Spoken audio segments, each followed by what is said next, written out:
Hello student, I am Professor Smita Jha from the Department of Humanities and Social Sciences, and I'm doing a research methodology course which is very important for everyone.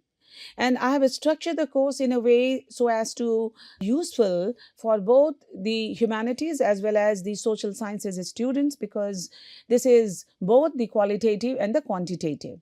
So we are moving very systematically, following what is research, what is methodology, what is the philosophy behind research, then different paradigms of the research and other school of thought.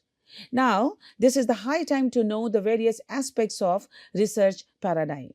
So we discussed that what is paradigm, what is research paradigm, that is the set of belief assumptions, on which we base a proper research.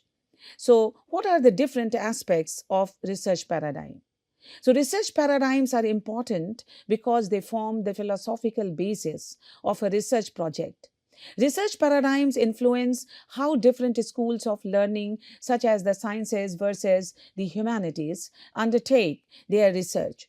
Once a research philosophy has been determined, an appropriate methodology can be chosen. Furthermore, a knowledge of the philosophical foundation of your research will increase its quality and improve your performance in any analysis you may have to undergo. So, understanding research philosophy is crucial for developing a coherent research design and selecting appropriate research methods. Whether you are engaged in quantitative research, qualitative research, or a mixed method approach, your research philosophy will guide your decision making throughout the research project. Positivism, as I already discussed, one of the very important school of thoughts, believe that there is a single reality that is possible to measure and understand. Because of this, they are most likely to use quantitative methods in their research. Typically, positivists propose a hypothesis that can be proved or disproved using a statistical data analysis. Positivism tends to investigate the existence of a relationship between two variables rather than the reason behind it. Then comes constructivism. And constructivists believe that there is no single reality or truth, but rather multiple realities. They devote themselves to understanding and interpreting the meaning attached to an action. For this reason, constructivists tend to use qualitative research methods such as interviews or case studies, which focus on providing different perspectives. Constructivism aims to provide the answer to why. Why? Then comes pragmatist. These are the aspects of, paradigms. The paradigms that is called research paradigm. Pragmatists believe that reality is continually interpreted and renegotiated against the backdrop of new and unpredictable situation. See, the entire process is intertextual. But then you need to explore something that is unlayered and yet to be explored. Because of this, the philosophy they apply in research depends on the research question itself. Pragmatists often combine positivist and constructivist principles in the same research project, using both qualitative and quantitative methods to investigate different components of a research problem. They believe that the optimal research methods are those that most successfully answer the research question, because you see that research questions are the base of research exploration. Interpretivism, and that is a kind of paradigm, school of thought. The central point of interpretivist paradigm is to understand the subjective world of human experience. This means that concerted effort is made to understand the viewpoint of the research observer or researcher.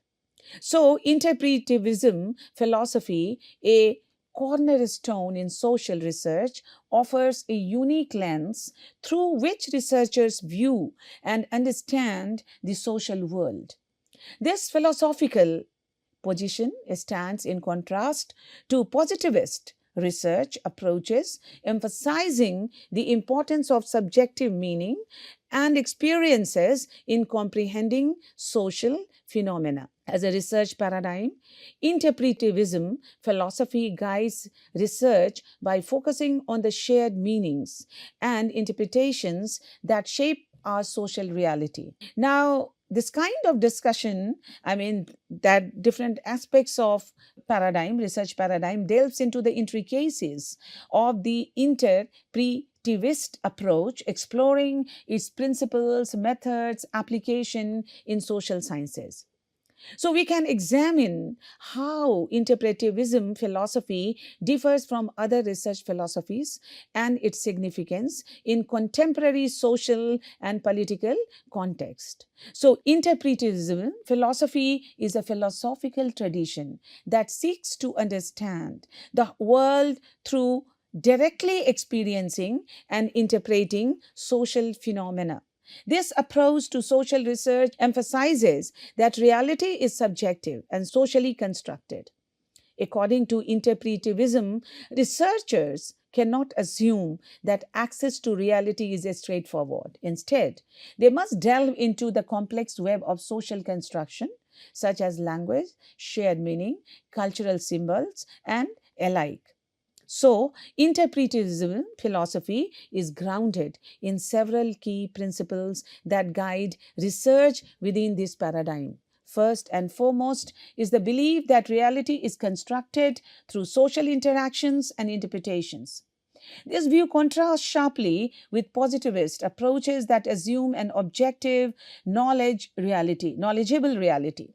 Another crucial principle of interpretivism philosophy is the recognition of the researcher's role in the research process.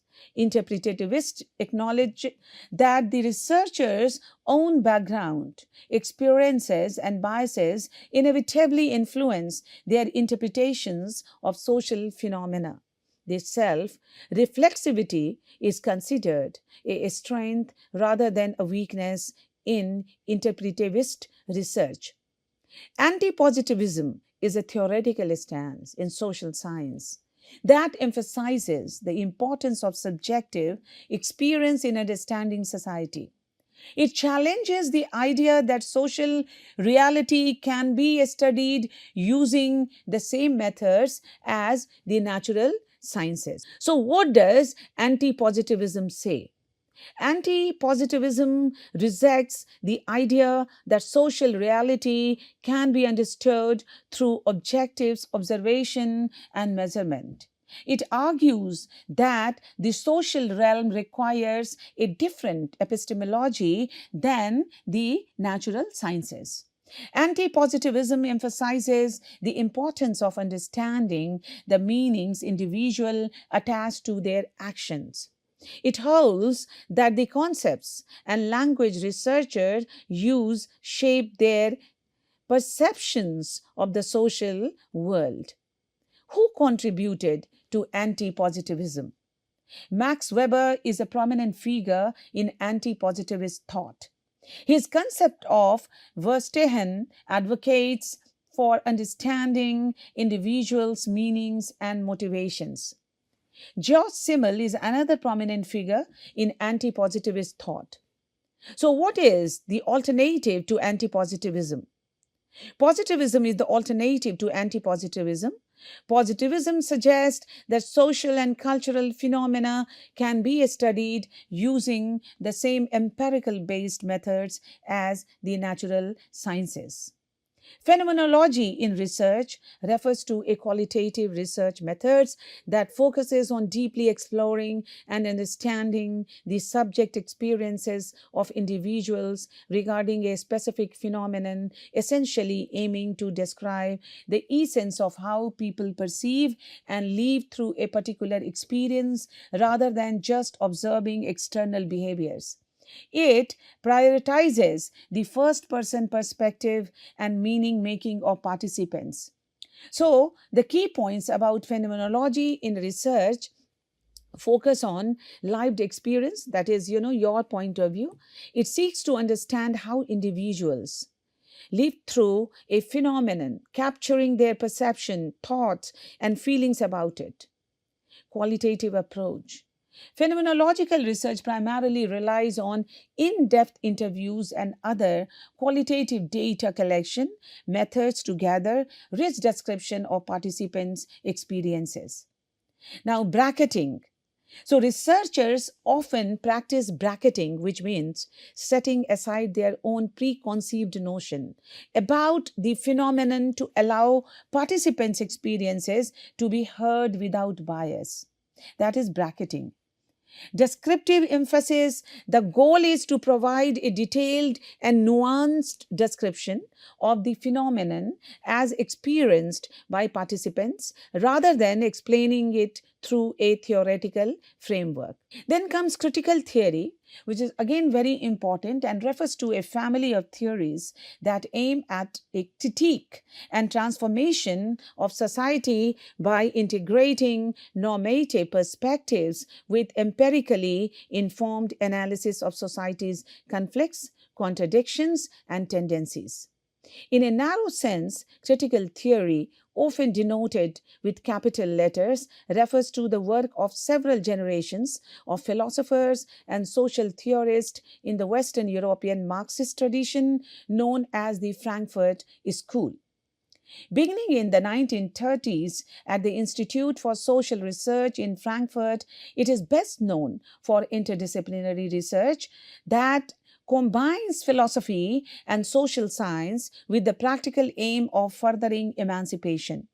There are separate entries on influential figures of the first generation of the Frankfurt School, like Max Horkheimer, 1895 to 1973, Theodore W. Adorno, 1903 to 1969, Herbert Marcuse, 1898 to 1979, and Walter Benjamin, 1892 to 1940, and the heading figure of the second generation, Eugen Habermas, that is 1929. In a broader sense, there are many different strands of critical theory that have emerged as forms of reflective engagement with the emancipatory goals of various social and political movements, such as feminist theory, critical race theory, queer theory, and post-colonial decolonial theory. In another, third sense, critical theory, or sometimes just theory, is used to refer to work by theorists associated with psychoanalysis and post-structuralism, such as Michel Foucault and Jacques Derrida, as postmodernist. The critical theories paradigm help us understand how communication is used to oppress and provides ways to foster positive social change. Critical theories challenge the status quo of communication context, looking for alternatives to those forms of operative communication. These theories differ from other theoretical approaches because they seek parsecs as the overarching goal. Parsecs is the combination of theory and action. Rather than simply seeking to understand power structures, critical theories actively seek to change them in positive ways. Easily identifiable examples of critical approaches are Marxism, postmodernism, and feminism. These critical theories expose and challenge the communication of dominant social, economic, and political structures. Areas of inquiry include language, social, relationship, organizational structures, politics, economics, media, cultural ideologies, interpersonal relationships, labor, and other social movement. A significant strength of the critical theories paradigm is that it combines theory and practice, seeking to create actual change from theoretical development, rather than seeking prediction and control or explanation and understanding. Critical theories seek social change.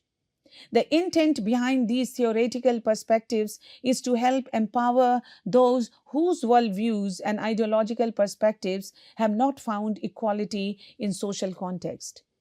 At their best, critical theories have the potential to enact large-scale social change for both large and small groups of people. Critical theory is any research that challenges those conventional knowledge, bases, and methodologies, whether quantitative or qualitative, that makes claim to scientific objectivity. Critical research attempts to reveal the socio-historical specificity of knowledge and to shed light on how particular knowledges reproduce structural relations of inequality and oppression. Critical theory is concerned with the critical meanings of experiences as they relate to gender, race, class, and other kinds of social operation. Then comes empiricism, which is a philosophical theory applicable in many disciplines, including science and software development. That human knowledge comes predominantly from experiences gathered through the five senses. And in empiricism, knowledge is spoken of as a posteriori or from the latter, meaning gained from experience. Simply put, empiricism is the idea that all learning comes from only experience and observations. The term empiricism comes from the Greek word for experience, empiridia. The theory of empiricism attempts to explain how human beings acquire knowledge and improve their conceptual understanding of the world. In science, empiricism heavily emphasizes the use of experiments and observation to collect evidence and draw conclusions. The goal of such experimentation is to apply theories to real world observations, record the findings in the form of empirical data, and present them to the relevant audience. Empiricism is the doctrine that all knowledge is derived from sense experience. Because, see, research is the outcome of your critical thinking. The philosophy behind empiricism is that all knowledge of matters of fact derives from experiences and that the mind is not furnished with a set of concepts in advance of experience. Experience can be something that people learn from events in which they participated, things that happened to them, and observations that they made. Experience can also be staged through deliberate and pre-planned experimental arrangement. Sense experience is therefore the ultimate source of all our concepts and knowledge. Empiricists present complementary lines of thought. First, they develop accounts of how experience provides the information that rationalists cite insofar as we have it in the first place. As the name and philosophy implies, empiricism means that all evidence of facts and phenomena must be empirical or empirically based. Evidence should be observable by the senses or extensions of the sense. Second, empiricists attack the rationalist accounts of how reason is the source of concepts of knowledge. Empiricists are of the opinion that knowledge must be deducted or inferred from actual events that people can experience through their senses. The idea that people can learn through reasoning independently of the senses or through intuition are rejected.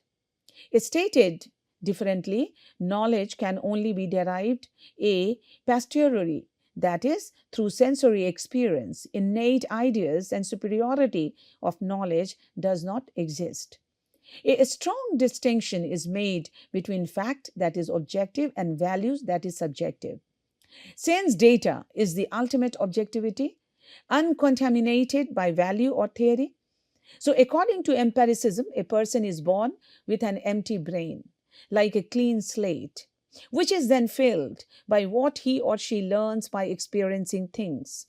Two learning process takes place: the individual experiences, a sensation after which she or he reflects on it. A research paradigm is a method, model, or pattern for conducting research, and it is a set of ideas, understanding, belief within which theories and practices can function. The majority of paradigms derive from one of two research methodologies, and as I discussed earlier also, positivism and interpretivism. Every research project employs one of the research paradigm as a guideline for creating research methods and carrying out the research projects most legitimately and reasonably. So the research paradigm is the framework into which the theories and practices of your discipline, means the researcher discipline, fit to create the research plan. Because plan, system, strategy fits according to the subject. This foundation guides all areas of your research plan, including the aim of the study, research question, research and analysis methods. Most research paradigms are based on one of two model types, so interpretivism and positivism. These guides the theories and methodologies used in the research project. In general, interpretivist research paradigms lead to qualitative studies and positivist research paradigm lead to quantitative studies. There are many variations of these two research paradigms type, some of which led to mixed method study. Axiology is the philosophical study of value. This is also one of the important philosophical dimension of research paradigm. It explores the nature, types, and criteria of values and value judgment. Essentially, axiology seeks to understand what things are valuable and why they are valuable. Axiological concerns infuse research.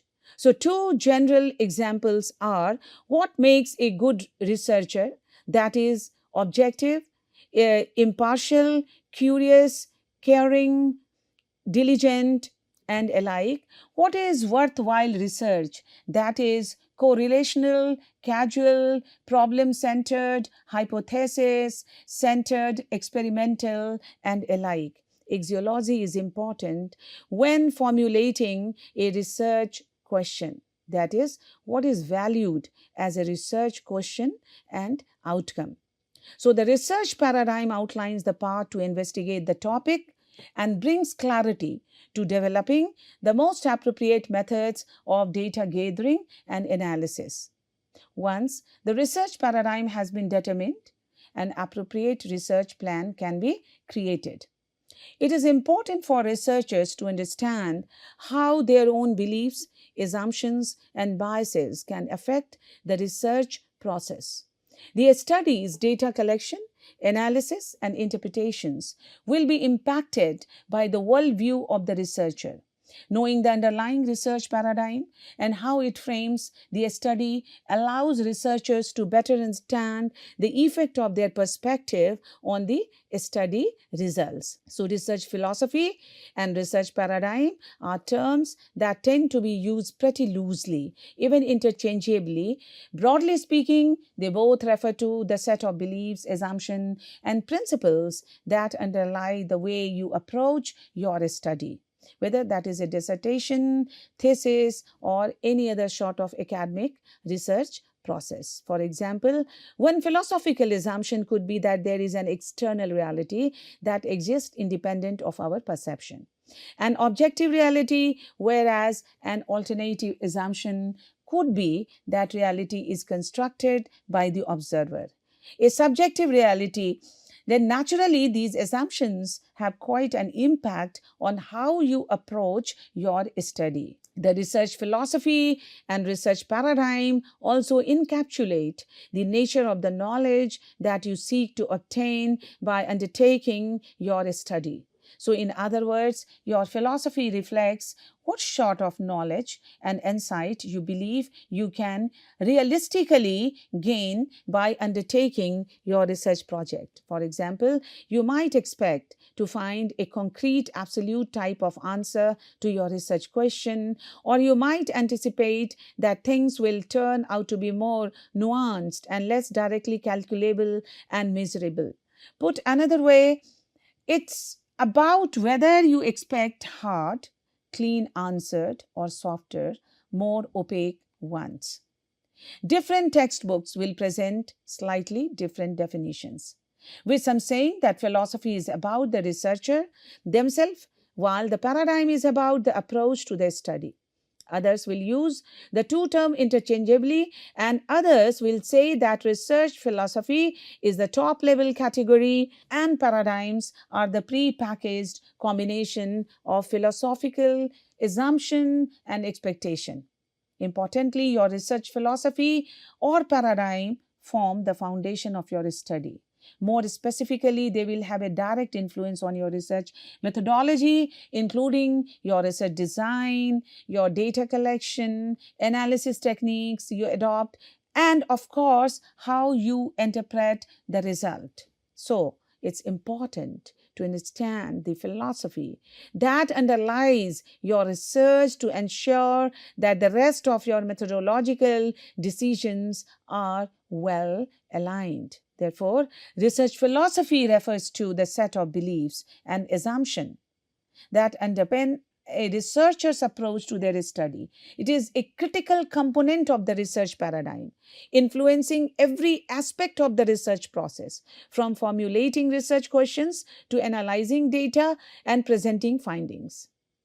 So, research philosophy encompasses the three main important philosophical dimension paradigms of the research: ontology, epistemology. So ontology, the nature of the reality; epistemology, how we acquire knowledge; and axiology, the role of values in research. So these philosophical considerations inform the researcher's methodological choices and shape the overall research approach. Understanding one's research philosophy is essential for ensuring consistency in research design and for critically evaluating the strengths and limitations of different research methods. So researchers must carefully consider which research philosophy aligns best with their research question and objectives, as well as the purpose and significance of the study being conducted. Understanding these types of research philosophies is crucial for developing a coherent and effective research methodology. Research philosophy deals with the source, nature, and development of knowledge. In simple terms, research philosophy is belief about the ways in which data about a phenomenon should be collected, analyzed, and used.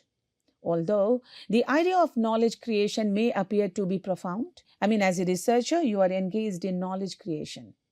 As part of completing your dissertation, you will collect secondary and primary data and engage in data analysis to answer the research question. And this answer marks the creation of new knowledge, that is the outcome of the research findings. So how to make research paradigms, steps, creating them. So identify the research question, create a questionnaire around the topic, select the appropriate paradigm, choose a research paradigm that aligns with your objectives, outline relevant theoretical framework or model, identify the underlying principles or the philosophical things. Now, this is the time to wrap up my discussion on the different aspects of paradigm. So during the discussion, we came to know the importance of paradigm, what are paradigms, and the different types of paradigms following the different schools of thought, and why these are so important deciding methodology and the research findings. Next time, we shall discuss with another important topics of research methodology, and I'm sure that you are going to be benefited heavily with these lectures. Till then, thank you. See you.